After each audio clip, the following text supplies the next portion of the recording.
అవుతుందా ఇక్కడ ఆ పరమ సత్యం తప్ప రెండవది లేదు. రెండవ సూపే లేని వాడే నిత్య బ్రహ్మసారి అంటే తాను బ్రహ్మముగానే ఉన్నాడు అనమాట. నిత్యం అంటే ఎప్పుడు ఉండేవాడుగా.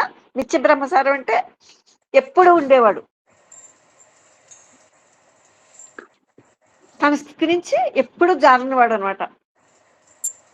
అది భగవాన్ చెబుతున్నారు. అందుకే ఆ జీవన్ముక్తుల్ని మీరు ఎంచడానికి వీలు లేదు. అది వాళ్ళు ఎలా ఉన్నా కూడా ఆ స్థితిలో ఉంటారు వాళ్ళు. ఆత్మకు అన్యంగా పెంచని వాడే జీవన్ముక్తుడు. కానీ ఎవరైనా ఒకవేళ ఈ సిద్ధులను కోరి ప్రదర్శించాలనుకుంటే వాటికి దొరికేవి తన్నులే, మరేవి కాదు. సిద్ధులకు దొరికే ఏంటంటే తన్నులే దొరుకుతాయంట. ఇది మీకు అర్థమైందా? కానీ చాలా మంది ఈ సిద్ధులే మహిమలు అనుకుంటారు. వాళ్ళే పూర్తిగా ముక్తులు అనుకుంటారు. తన్నులు ఈ సిద్ధుల్ని తెచ్చుకుని ఈ సిద్ధుల్ని వాళ్ళే గొప్పవాడు అనుకుంటే వాడికి కూడా తన్నులే. చూసారా? అందుకని భగవాన్ ఇలా చెబుతున్నారు అనమాట. ఇలాంటివి ఎన్నో ఉంటాయి మనకి.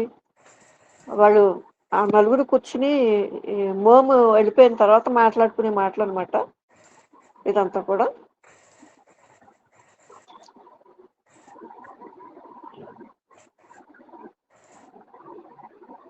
ఒక పోలీస్ వనిత హిందూ మతం పుచ్చుకొని ఉమాదేవిగా పేరు మార్చుకుందంట.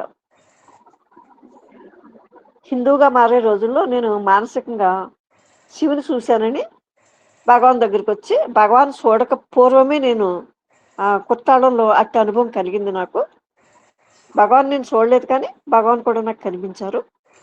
ఆ ఈ అలౌకిక దృశ్యాలు తాత్కాలికాలే అయినా అవి ఆనందాన్ని ఇస్తాయి కదా. వాటిని నిరంతరము నిత్యముగా అంటే వాటిని నేను ఎప్పుడు ఉండేవాటిగా ఎలా తీర్చిదిద్దుకోవాలో మీరు చెప్పాలని చెప్పి ఇక్కడ అడుగుతున్నారు అన్నమాట. ఇక్కడ నేను నిర్జీవంగా నా చుట్టూరా ఉన్నదంతా నిర్జీవంగా తోస్తుంది. నేను శివుని తలిస్తే నాకు ఎంతో హాయిగా ఉంటుంది. నాకు ఇక్కడ నేను చూసే ఈ ప్రపంచం అంతా నిర్జీవంగా ఉంటుంది, కానీ శివుని తలుచుకుంటే మాత్రం నాకు హాయిగా ఉంటుంది.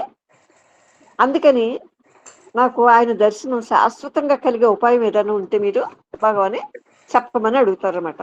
ఇవన్నీ మనం జాగ్రత్తగా అర్థం చేసుకుంటే మనతో మనం ఉండే అవకాశం ఉంటుందేమో అని మనం ఇవాళ చెప్పుకోవడం జరుగుతుంది. భగవాన్ అడుగుతున్నారు, నువ్వు మానసికంగా శివుని చూశానన్నావు కదా, మానసికంగా శివుణ్ణి చూశానని అన్నావు కదా, చూడటానికి ఒక విషయం ఉండాలి కదా. చూడాలంటే ఒక విషయం ఉండాలి, అక్కడ ఇంకా కర్త కూడా ఉండాలి. ఇంకా వేరే చెప్పనక్కర్లేదు కదా. దృశ్యం విలువ చూసారు. ఇక్కడ ఈ దృశ్యానికి ఏ విలువ ఉందో ద్రష్ట విలువ కూడా అంతే. అంటే ఇరువురి స్వభావం ఒకే స్థాయిలో ఉందన్నమాట. చూసేవాడు చూడబడేది ఒకే స్థాయిలో ఉన్నాయన్నమాట. అసలు గోచరము అగోచరాన్ని కూడా ఊహించేది ఏది కనపడుతుందో అది కనపడకపోవటం కూడా ఉంది. అందుచేతే దృశ్యం శాశ్వతము కాజాలదు. కానీ ఇక్కడ నువ్వు శివుడు అన్నావు కదా, మరి శివుడు శాశ్వతుడు, శివుడేమో శాశ్వతుడు, నువ్వేమో దర్శనం అంటున్నావు. చూసారా? నేను చూసే అది శాశ్వతం కావాలి, ఆ దర్శనం ఎప్పుడు శాశ్వతం కావాలని కోరుకుంటున్నావు. నువ్వు దృశ్యంగా చూడదలిస్తే అది శాశ్వతం కాజాలదు.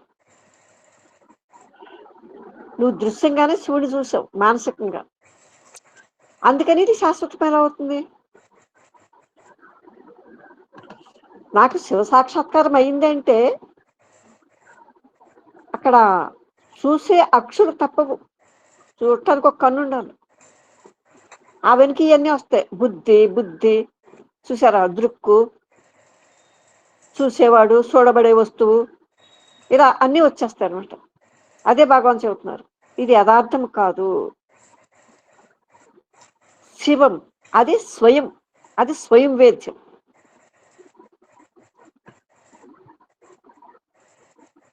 ఇక్కడ ఎన్నో దశలు అంతర్దశలు గడవచ్చు నీకు, పిదప కలిగే ఫలితం ఇది. ఇందులో మార్పు ఏమీ లేదు. చైతన్యం ఒక్కటే, అది నిత్యము, అదే శివం, అదే నీవు, అదే నీ ఆత్మ. అది నీకు వేరుగా లేదు.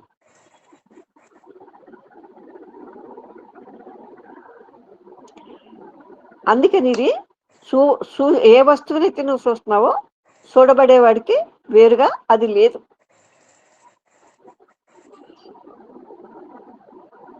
ద్రష్ట చూసేవాడు తన ఉనికిని ఎక్కడన్నా శంకించుకుంటాడా? శంకించుకోడు కదా. తానున్నాననే ఎప్పుడు ఉంది కదా వాడికి. నేను లేనని అనుకోడు కదా. అందుకే ఇది సిద్భావంగా, ఆత్మ ఉండని క్షణం అంటూ లేదు. అందుకని నేను దర్శనం అంటే చూసేవాడు ఆ చైతన్యానికి వేరుగా ఎలా ఉంటాడు? మన లేడు. అది ఇక్కడ చెప్తున్నారు. ఈ చైతన్యం ఇది ఏకము, నిత్యము. ద్రష్ట తన్ను తానే కనలేడు. అందుకే ప్రత్యక్షంగా చూడలేనంతకే నేను లేననుకుంటాడా ద్రష్ట? అందుకని ప్రత్యక్షం అంటే ఏంటి? చూడటం కాదు, ఉండటమే. అదిగా ఉండటమే. ఇవి మీకు అర్థమవుతున్నాయమ్మా? శివం ఏదైతే ఉందో అదిగా నువ్వు ఉండటమే. నువ్వు అదే అయ్యి ఉన్నావు. చూడటం అంటే చూడటం కాదు, ఉండటమే. ఉనికి అంటే ఏంటది? ఆత్మస్థితి. కాబట్టి నేనదే నేను. ఆ ఉన్నది అంటే అదే అదే శివం. అతడు లేక ఇతరమేమీ ఉండజాలదు. సర్వము వానిలోనివే. అందుకే నువ్వు ఆ లోతులకు పో. అక్కడ ఆత్మ ప్రతిష్ఠుడు కా, సంస్థితం కా. ఈ దృశ్యాలకై దర్శనాలకై ఎదురు చూడకు. అసలు నువ్వు చూసే విషయాలకి ఇక్కడ ఈ విషయాలకి శివునికి భేదం లేదు. భేదమేమి? అతడే కర్త, విషయము అతడే. శివుడు లేకుండా నీవు ఉండవు. శివానుభవం ఇప్పుడే సాధ్యము. ఇది ఎప్పుడో కలిగేది కాదు. నీ తెలివి ఉంటే అదిగా నువ్వు ఉండటమే, చూడటం కాదు, నువ్వు ఉండటమే.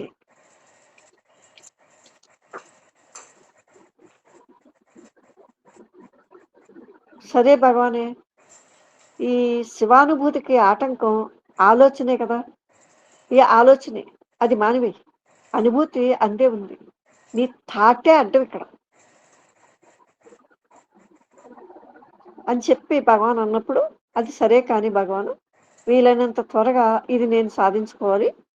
ఇది ఎలాగా? ఇక్కడ భగవాన్ ఒకే మాట చెబుతున్నారు. మీ దీనికి అనుభూతి లేని క్షణం ఒకటి ఉందా? అనుభూతి లేని క్షణం లేదు. కాకపోతే మనకు తెలియలేదు అంతే.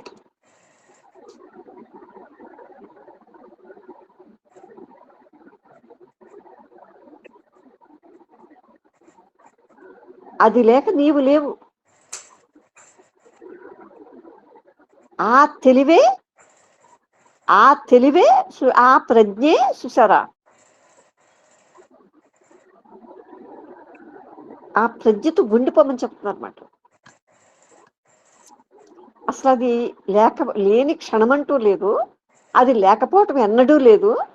అందుకని ఇప్పుడు ఏదైతే ఉన్నది ఇక్కడ భగవాన్ అంటున్నారు, నువ్వు శివుడు అంటున్నావు దాన్ని.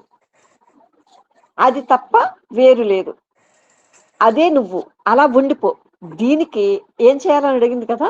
దీనికి శరణాగతి చెందు. నీకు ఆ దర్శనం అయినా అవ్వకపోయిన నష్టమేమీ లేదు.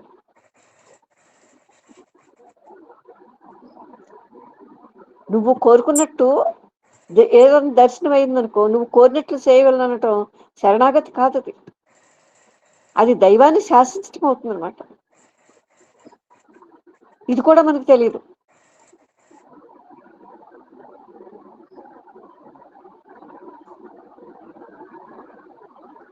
నీ ఆజ్ఞల్లో ఆయన్ని శిరసా వహించమంటూనే నీవతనికి శరణాగతి చెందాననుకోవటమా?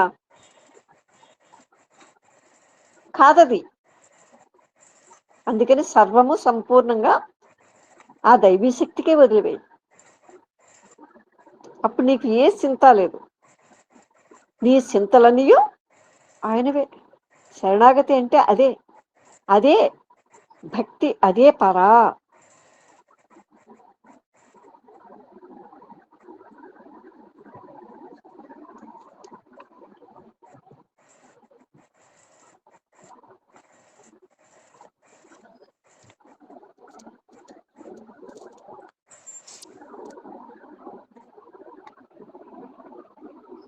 ఇది పూర్తిగా